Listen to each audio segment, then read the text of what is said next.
નિસ્વાર્થ અને નિખાલસતાની સાથે ફર્સ્ટ ટુ લાસ્ટ હાજર રહ્યા, પહેલેથી છેલ્લે સુધી હાજર રહ્યા।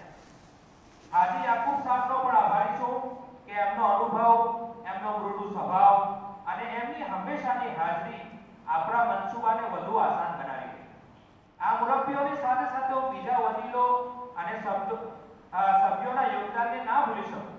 જો એમના યોગદાનને આજે હું ભૂલી જાઉં તો એ ઇન્સાફના વિરુદ્ધ કહેવાશે।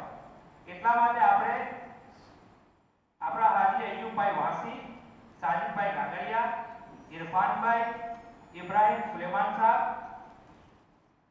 મોહમ્મદ દારી અને બાબુભાઈનો પણ હું આભાર માનું છું। ઇરફાનભાઈ અને સાજિદભાઈની પણ ખૂબ મહેનત, અય્યુબભાઈની પણ ઘણી મહેનત। અલ્લાહ તાલા એ દરેકની મહેનતોને ફિકરોને કબૂલ ફરમાવે। આ સિવાય હું કોઈ પણ ડોનર એટલે કે દાતા, વોલન્ટિયરને અમે ભૂલી જતા હોઈએ તો માફીની ગુજારિશ છે કે કદાચ અમે તો ભૂલી જતા હશે પણ અલ્લાહ તાલા એનો બદલો તમને દારેનમાં અતા ફરમાવશે। આપણે તો અલ્લાહની બારગાહમાં જતા રહીશું પણ તમારા યોગદાન પર અલ્લાહ તરફથી તમને અજર મળતો રહેશે। અંતમાં હું મૌલાનાનો આભાર માનીશ કે જેઓ અમારી દાવતને માન આપીને હાજર રહ્યા અને એમના ઇલ્મી ફેઝથી અમને નવાજ્યા। અલ્લાહ તાલા આપણા સૌને નેક અમલની તૌફીક અતા ફરમાવે અને આપણાથી રાજી થઈ જાય અને આપણા સૌને નજાત બક્ષે। અસ્સલામુ અલૈકુમ વરહમતુલ્લાહિ વબરકાતુહુ।